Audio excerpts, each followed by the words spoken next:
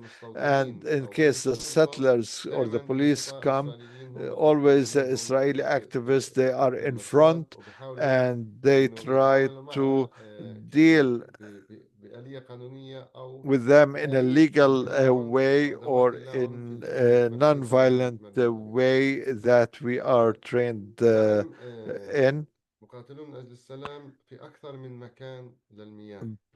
Competent for peace إحنا fight for water بنحكي in عن more حملة than مثلا one دعم location. We التأهيل have زي محطة إرس بكون as البدوي Eris بيجوا said, الميايم we بيجوا يا have إما بحاول يطفوا we التانك try أو to بحاولوا protect يصمموا المي. the water ودائما tanks في as نقص the حاد example where في تنكات Eris التجميع said about زي trying محطة settlers إيلات trying to poison the المنطقة المحتفظة water اللي هي or 5600 sabotage the كيلو water متر tanks. فيها أكثر As من 1000 Ellie حاجز said, وبوابة حديدية we have تفصل القرى عن thousands بعض of تفصل المدن. checkpoints, ففي حال gates إنه that البدوي separate أو المزارع بده يطلع من المنطقة villages from each الريفية other. يروح So على if one المحيط farmer يشتري wants to مي go اللي هي from the بسبع village to أضعاف go to the مشوار city نص to get the ساعة water, لكل the trip اتجاه that يعني should ساعة take تقريبا رايح جاي half an بيقعد hour معه ست each ساعات way, سبع it ساعات will take ممكن ياخذ him معه كمان 6 to 10 ساعات. 7 sometimes فالموضوع 10 مش قصة hours. So كبيرة، it's not الموضوع مش easy قصة نص المياه، financially.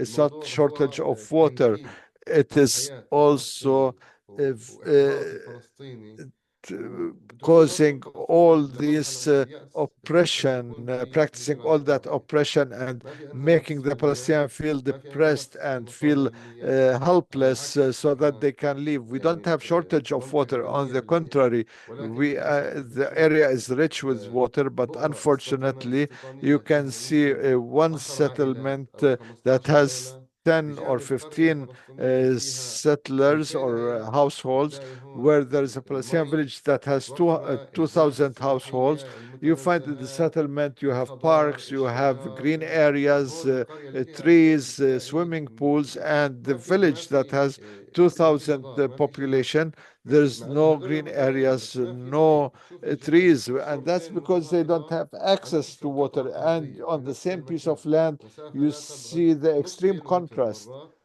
And بتشوف هون sometimes in less منظر Hi, than half we لفضاء need kilometer, you see to أو the جفاف. total contrast. we need to go to the next question, so thank بدنا you. نروح للسؤال اللي بعده. شكرا. And the next question is to Jamil. What makes you believe in the path of nonviolence, and what gives you the strength to continue no matter the difficulties?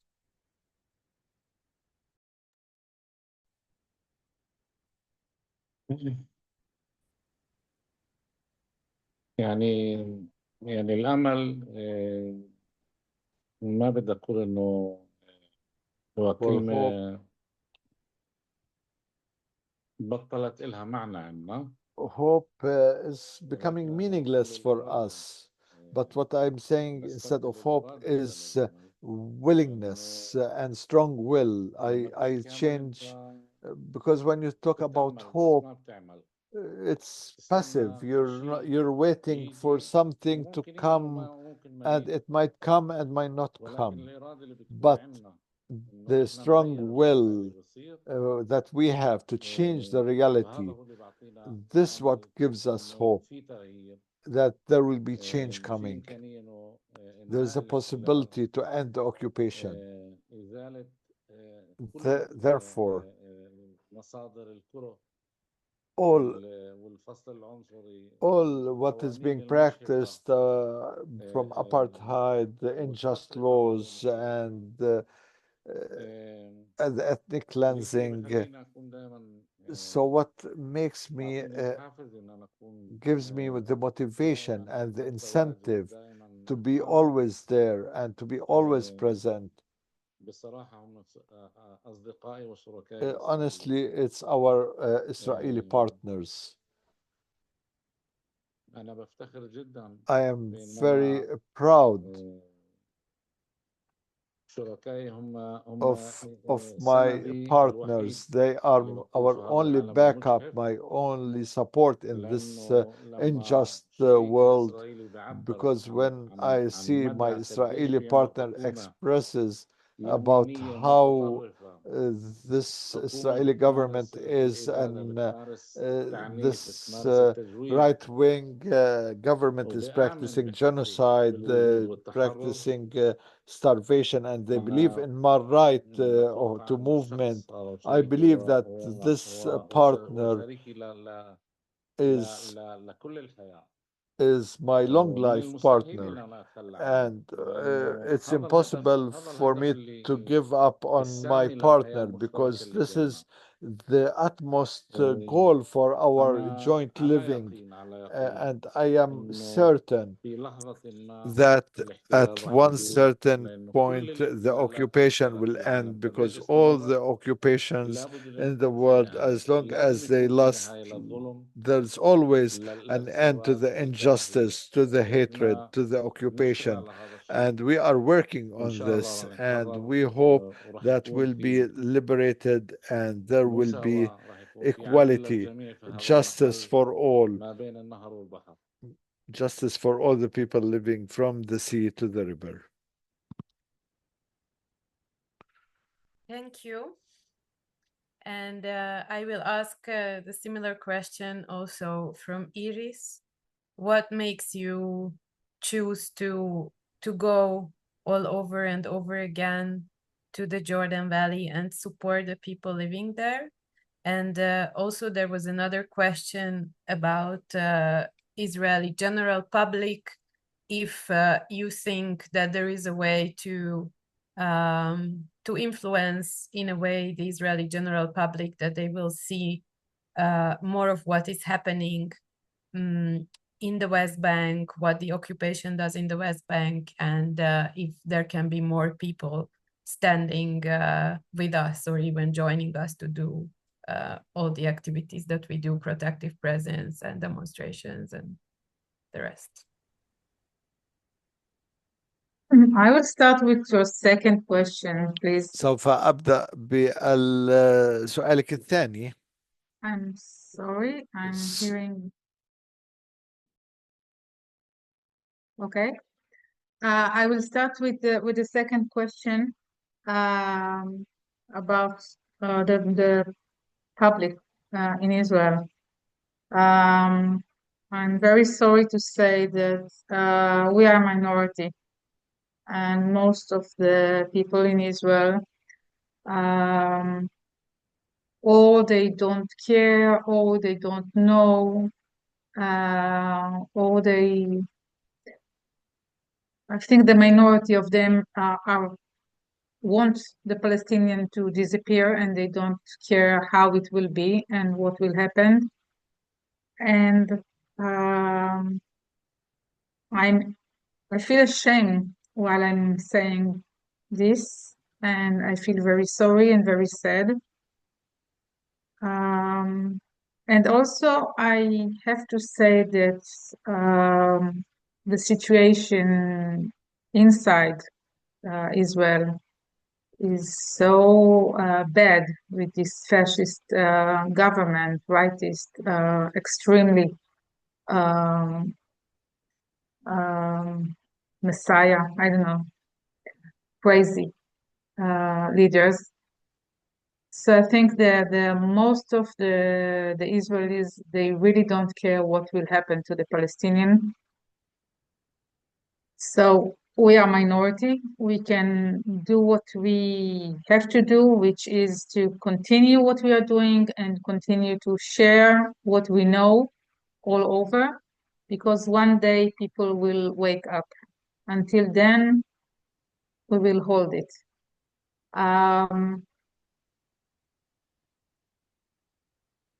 And the other one is why I'm going to the Jordan Valley every week.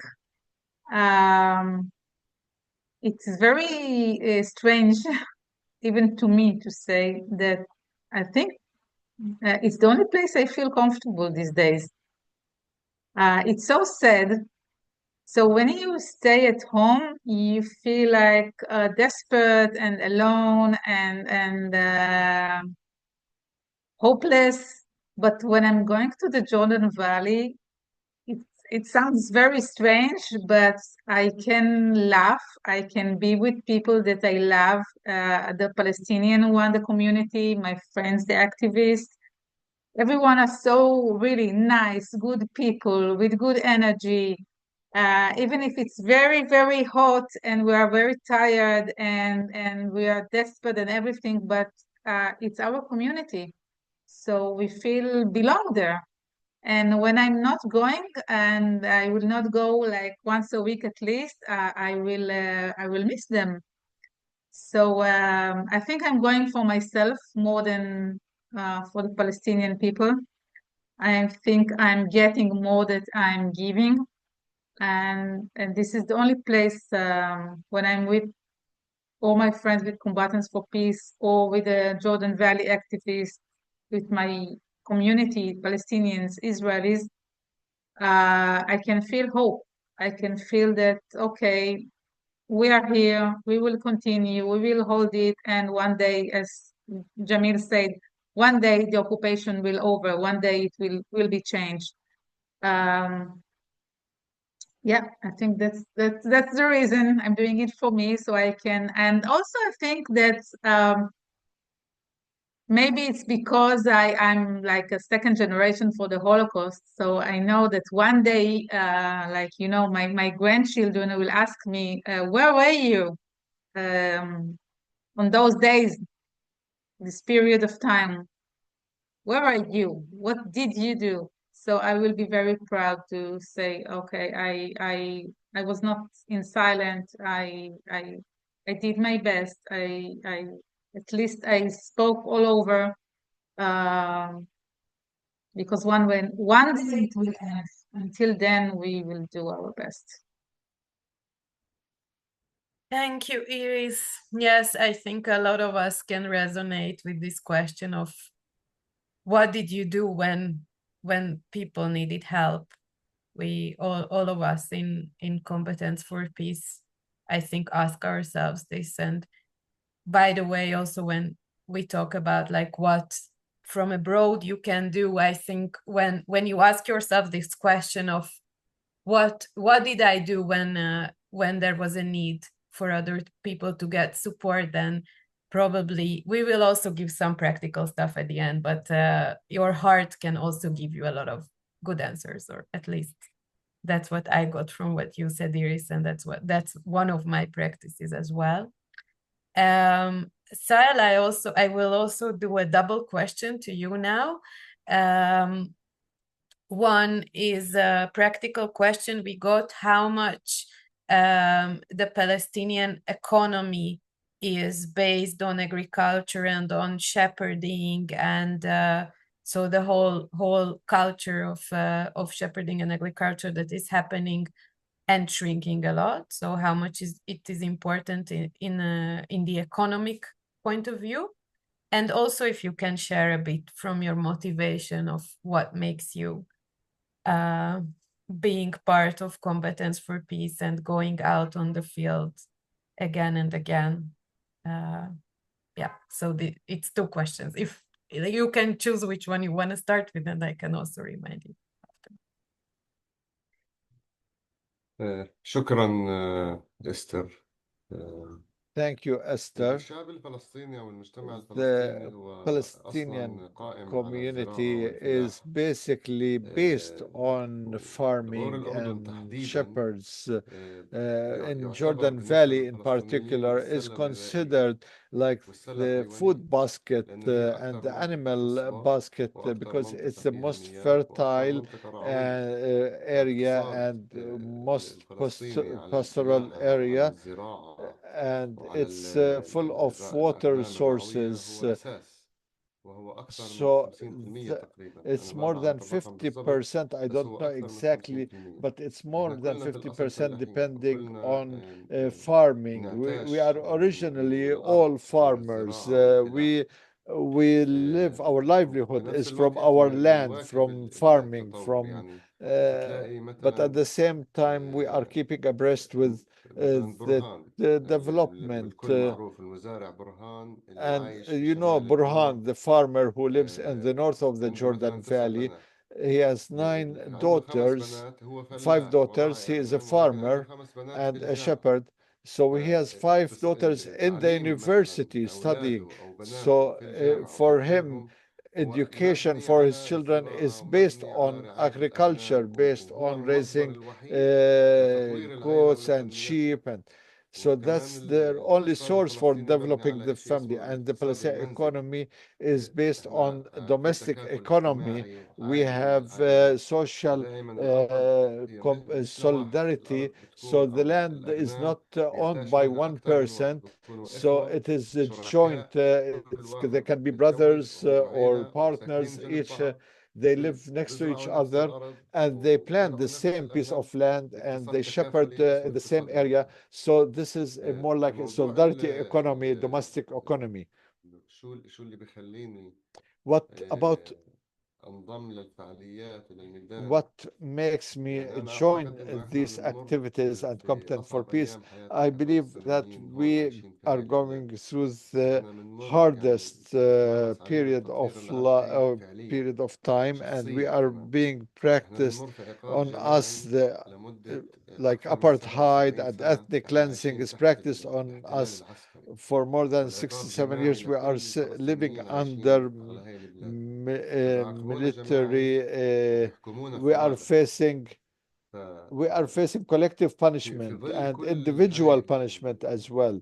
And آلة التحريض اللي بتصير على with all فلسطين this incitement منظمة against the مقاتلون من أجل السلام Palestinians, بداية هي I بتعطيني found منصة in Competent for Peace تشاركية مع as الناس a joint الإنسانيين اللي زيي platform من الطرف where I الإسرائيلي أو can حتى meet other الأمريكي human اللي أحكي لا people from the على Israeli, the الأقل. American side, أنا where I صحيح can say كمقاتلون أو no, and we كمضال can للمقاتلون join بصراحة our مش قادر أحرر values البلاد، together. مش قادر So for me, أدحر I can't المستوطن، مش قادر أنهي liberate my الاحتلال، land. I بس can't أنا قادر deter the أحكي لا، settlers, but I can قادر say أقاوم no. الاحتلال I can بالأدوات المشروعة السلمية combat the اللي occupation كل in peaceful العالم means بوافق that عليها. the قادر entire world approves, and it's a أوقف على الأقل legitimate الدولة. إحنا كل tools. اللي بنطالبه في And what we are المقاتلون هو حسب asking for القانون in الدولي. Competent هي for مناطق Peace السبعة is to وستين follow المعترف فيها the دوليا، international والمعترف فيها law and 194 the UN دولة في resolutions العالم to معترفين have بفلسطين على حدود according to the ال67. كل اللي 1967 بنحكي فيه borders.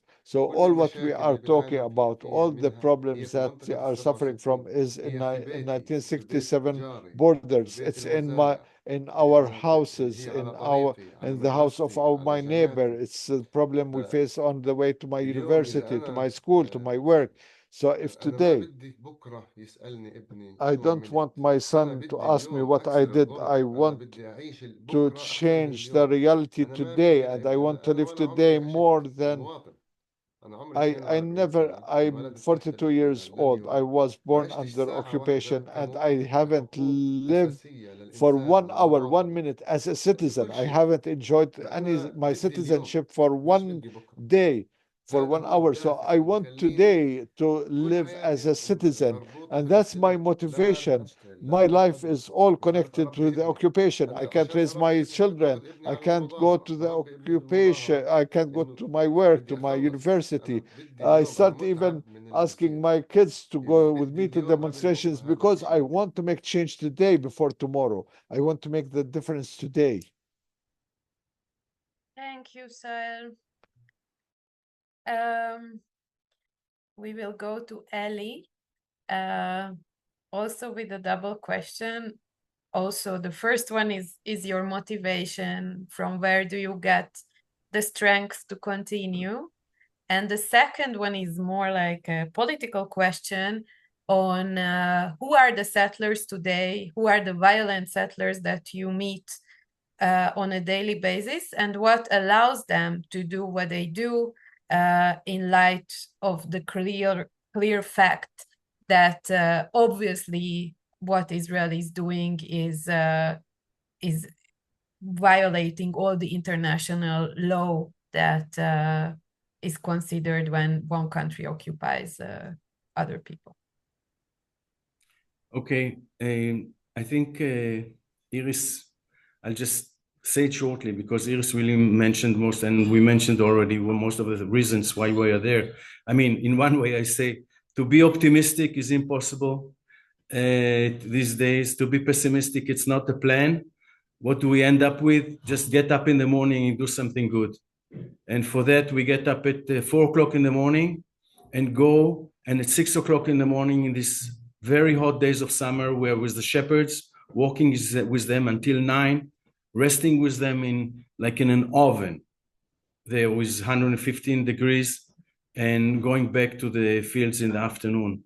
We feel that you have to do something. You can't just enjoy your life. And the other thing, so one is the ideology, and the other thing is the amazing people that we're with, both the Palestinians and our friends from Combatants for Peace, that no hurdle will stop us for keeping in touch. We are like a family, no war, no political decision. We manage to get over everything because we know each other. And this is the reason, just to add to the question that you asked, Iris, about the Israeli community, the Israeli people, Israelis, about if they can understand and help us or get the message. The thing is, they're very fearful. After October 7, Israelis are extremely fearful, and they come to me and tell me, "Don't tell me about your friends. We saw what happened in Gaza. We saw people from Gaza that were working in the settlements there, and then they turned into, and people were, we know what happened there. That's what's going to, one day that's going to happen to you." And since we know the people. I know Jamil, I know Sa'il, I can list 20 shepherds. I know each of them, as Iris said. I know them. I know nothing. If anything happens, they will defend me. So that's another reason why we are there. Regarding the settlers, I'll tell you, what happens is that most of them are driven by ideology. They are driven by, we have the Hilltop Youth. They don't give a damn about any law because they are supported by a government that supports of settlers. And no matter, we have Moshe Sharvit. It's an example of a person that the Americans and the EU put sanctions on him. And his place is thriving. It's like a outdoors recreation area. It used to be one small caravan, and he's so violent, and sanctions were put on him, and he gets money from all over the place. And you know that people can find ways to give him money. So, and the same thing, and there's no shame. You just don't understand. Kids, 12 years old, enter a Palestinian shepherd's tent and push the old man. I mean, you cannot believe the behavior. Or they spit on you and they tell you you are a traitor. I don't know, it's like from their mother's milk, being breasted when they were babies. That's the story that they got, that people can behave this way. So, and the problem is that they get the support. The police is local, so obviously they support it, and the army is not doing anything. And if we pull files and file complaints one on top of the other, nothing happens to it. Nothing happens to it. To the extent that the Mossad is complaining that the police is not giving them information to deal with Israeli terror. And that's what we have to deal with.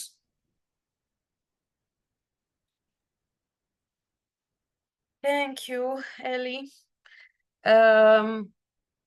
We are about to end, so I will just mention a few practical things that you can do also from abroad, and maybe we will have time for one more question. So if you have something that you think it is not answered, you can put it in the chat still. So actually, some of you mentioned already things that you can do from abroad is to write to decision makers, to politicians, so that they are at least aware of what is happening. And obviously, we also think that as long as the US and also a lot of countries from the EU are doing arms business with Israel and giving weapons, it's going to be very, very difficult to stop the violence. So if you can call your politicians, even the local ones, attention to what is happening and ask them to do everything they can to change policies, that can be obviously very, very helpful. Also creating communities where you share and discuss what you heard. Our colleagues from American Friends can give you resources. There is a movie that a documentary film that was called There Is Another Way by Steve Apkin that was released about a year ago, that talks about us. So you can also screen it to your local community or invite us to speak. Tiffany, Lindsay, and Nicole can support you with that. And if it's in Europe, then reach out to us directly. Also in Europe, we have friends circles, and obviously in the US the same. So you can organize vigils, demonstrations, use our messages. And also in our experience, a lot of people see the reality like it's either the Palestinians are right or the Israelis are right. And if you manage to convey the message that the truth is that we will both stay on this land, and the best that can happen is that the violence is over and we all get equal rights, which we heard from Sal. It's possible. It's a land that has a lot of resources. They just need to be shared in a just, full way. That can also be helpful, because once the conversation is going like along the divides, it's just fueling violence even more. So these are the things that we can advise you to do. And I will just have a look for another question, but I think we are fine. So I will pass it on to Nicole. Thank you so much, Esther. And thank you, Jamil, Sael, Yurice, and Ellie for joining us and talking to our community today. I want to take just a moment before we close our time together to consider a couple questions. And you can feel free to put your answers in the chat if you'd like. So I'd like to have ourselves ask ourselves, what is one way that water shapes life in your own community, and how might that help you connect more deeply to this issue? And as well, who in your network can you talk to about the injustice that Palestinian communities are facing as it relates to access to water? So if you'd like to engage with us and put that in the chat, we'd love to see what you would like to say to answer those questions. And then I also, as you're putting your answers in the chat and reflecting on this, I also want to call us into action today. So as Esther mentioned, that we can advocate on, on behalf of these communities with our representatives. And that's something that we want to take a minute or two today to do on this call right now. So we know that our government is able to intervene, and yeah, thank you. We just put the link in the chat. This is an advocacy forum that's specifically talking about water apartheid and advocating for also reinstating the ability to put sanctions on violent settlers. So if you all would take a minute to click that, take a step in action with us today to advocate. If you are not in the US, you can still use the language that we've put together in this form and send that to your own representatives as well, depending on where you are. So let's take a second to do that. I'll give us a minute. And then we'll ask one more question and wrap up.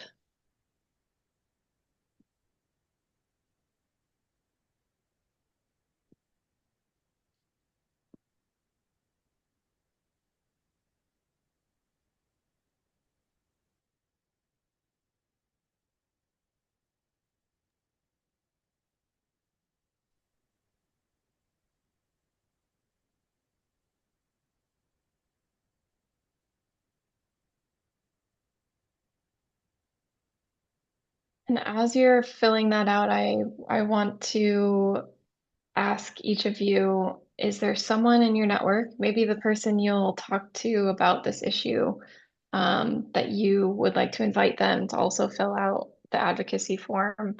That's something that we would love for each of you to think about as you go forward into your day today. Obviously, the more we can access our networks, the greater our influence can be. And lastly, I just want to mention, as I said before in the beginning of our call, that we're in the midst of our summer campaign, Emergency Assistance Shared Resistance. One focus area of this campaign is what we've been talking about today. So those in the Jordan Valley and across Palestine who are struggling to get access to water. So Combatants for Peace is preparing to distribute water tanks. And so if you would like to contribute to this work that they're doing, please feel free to contribute financially as well. It really makes a world of difference. And yes, again, just a huge thank you to all of our speakers, to Esther for moderating, and Bassem, who is translating today. Thank you so much. We appreciate it. And thank you everyone for being here. And we will hopefully see you on another Collective Ed call soon.